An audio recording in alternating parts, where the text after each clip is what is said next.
The Last of Us Season 2 certainly got a lot of hate this season, from plot points that were changed and juggled to miscasted characters to a finale that made us say, what the absolute fuck just happened?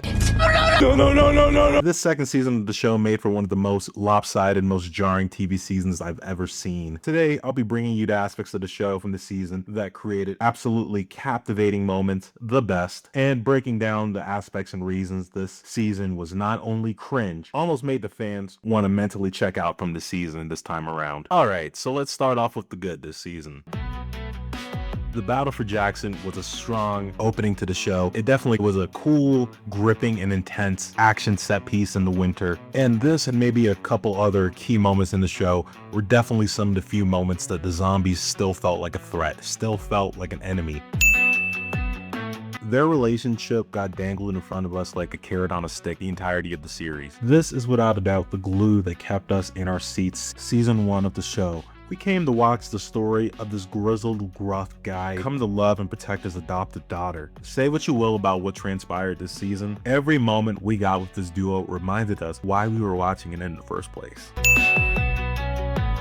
I'm gonna be honest, I'm sick of Pedro Pascal being casted in literally every role in Hollywood. But goddamn it, can this man act his ass off. Joel is played as this guy who puts himself on the line and will take the brunt of whatever comes his way, even if that means saving a guilty party. It's incredibly hard not to love Pedro Pascal as this amalgamation between a confused, bumbling father and a low-key badass.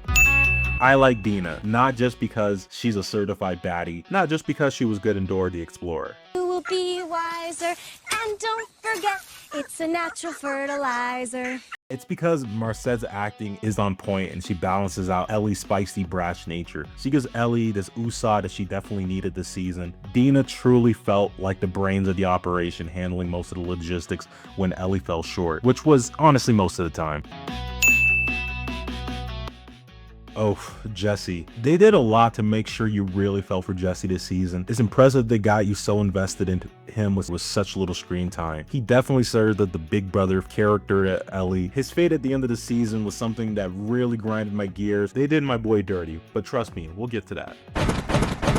Isaac, portrayed by Jeffrey Wright, who coincidentally also played him in the video game, is the ruthless and pragmatic leader of the Washington Liberation Front, aka the Wolves. A lot about his character and truly what his motivations are and how it connects to Abby are still kind of up in the air, but I will say that every time he was on screen, he definitely was captivating and he definitely was menacing. So that was my list of the best things, and you can probably tell that list was kind of short. So let's move into the things I could not stand about this season. We'll call it the worst. Joel's death in the show was shocking, not just because I wasn't expecting it. This is one of those things that was always in the nerd zeitgeist. I hadn't played the video games, but I knew it was coming. Everyone and their mama knew that he had gotten killed early on in the video game. But the fact that they stuck to their guns and they actually killed him early on, I couldn't help but feel like he kind of went out like a punk. No real tactical fight back, no pleading his side. And at one point, he even begs to be put out of his misery. Oh, just shut the fuck up and do it already. And then they do it. They stab Joel in the neck with a golf club, a Joel in one as it's been called, and he's killed right in front of Ellie. This becomes Ellie's driving force. I use driving force very lightly behind all of her actions later on in the show, but the way they portrayed it is so lackluster. So Ellie, who's just seen her father figure murdered in front of her, how does she take this? Surprisingly well in the grand scheme of things. Bella Ramsey was not selling me on any of the grief and vengeance she was feeling. Community. Sons of community! Chill. This Ellie was still finding time to crack jokes every chance she could get, and more or less doesn't come off as someone blinded by rage on a mission to kill. That's not to say that there can't be moments of levity and joy even on her quest, but she was spitting out goofball lines like, I'm gonna be a dad. this is Marvel levels of comedy writing. It threw me out of the narrative, and all in all, Ellie didn't feel like that competent, capable force to be reckoned with. She comes off as this young girl on a quest that would be nearly impossible if she didn't defer to other people. Oof. From unplanned pregnancy announcement to finger banging, this one hit deep, no pun intended. These two's relationship filled a large portion of the episode, but this is where the charm started to enter CW levels of melodrama and cheese. For every moment that set the two up as a strong, capable couple grieving with each other, they hammed it up and frolicked aimlessly, quandering about life while walking through the woods. And although Dina served as the voice of reason to carry on after finding out she was having a baby on what was most likely going to be a suicide mission between enemy lines, maybe it was time to throw in the towel. Joel makes a comeback in episode 6 of the series after missing him so much. That flashback further cemented why Joel and Ellie's relationship was the foundation of this show, the relationship intention, and how they ultimately resolved it. Although this episode was fantastic, I did feel a halt in the narrative that slowed down the show drastically. Wait a second, I thought Ellie was busting this lady's leg open last episode. It doesn't matter.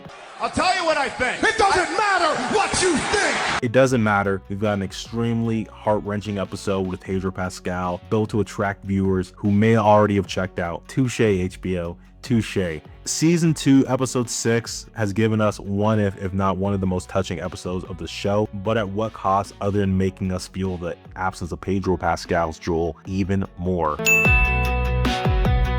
This had to be the most episode of TV I've watched in a very long time. Most of the sighs of frustration were had at Ellie almost getting killed by hordes of scars just to miraculously be saved right before execution. Leave her! I rolled my eyes as Jesse came off as his big brother to Ellie, teaching her once again the error of her ways. And I definitely almost shat myself when he got shot clean in the face. I'm gonna be a father, which means I can't die. Confronting the Wolf members about Abby's whereabouts earlier in the episode was definitely gripping. Seeing Ellie lose her shit, watching a pregnant woman she killed slowly bleed out, hurt like nothing else. This was Ellie's wake-up call that her path for vengeance had gone too far. The episode ends though with Abby killing Jesse, having pinned down at gunpoint, and Ellie begging for their lives. I did. Just let him go. Ellie pleads and then the trigger gets pulled. And you wasted it. Are you serious? Are we really doing this gunshot fade the black cliche in the year 2025? I thought we were better than this, man. Were we? The Sopranos? Dookie ending. Made me kind of laugh hysterically and then get very infuriated when I realized this show won't be back until mid-2027 at the earliest. The internet can be a cruel, cruel place. Yes, I have seen the Bella Ramsey memes and some of them are actually pretty funny. This King of Queens one is god tier, but the internet bullying has got to stop. Bella Ramsey is in every metric a good actor, but maybe not a good Ellie. I'm not so hung up on her looks, and yes, on some level they do matter. She doesn't look like somebody in her late teens, early 20s. She still looks like she's approximately 13 or 14 years old. But more so, this lies on the betrayal of her character just being so ratty, obnoxious, and tomboyish. For every great scene of acting and every monologue on morals, there's a bit of dialogue where honestly her foot could have probably just stayed in her mouth. It's kind of ironic Ellie's character won't be the focus of next season. She's kind of taking a back seat. Maybe there's some time for her actor to cool off from all the internet hate.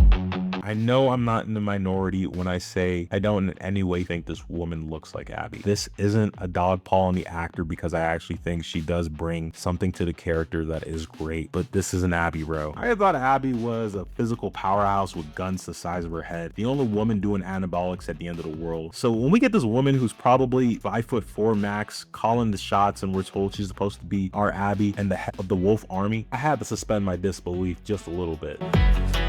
There you have it, you guys, the best and the worst of The Last of Us Season 2. I think The Last of Us Season 2's biggest struggle was that it had inconsistency week to week and poor characterization for certain characters, and to top it off, pacing that was jarring to say the least. The story is stepping away from the dynamic of Joel and Ellie that made it great, and instead we're approaching a new chapter of the story where it appears Abby will be taking the lead. I can't say how well the story will chug along and keep fans invested when we're moving completely away from the adoptive father-daughter bond. Has this season warranted enough to keep fans invested? Season 2 of The Last of Us wasn't perfect, but then again, neither are we. And maybe that's kind of the point. I'm giving The Last of Us Season 2 3 out of 5 magic mushrooms. And as always, clear your inbox, delete that recycle bin, subscribe for more nerd culture reviews, news, and commentary. And as always, find me in those comments. It's been your boy Spam Folder. Peace!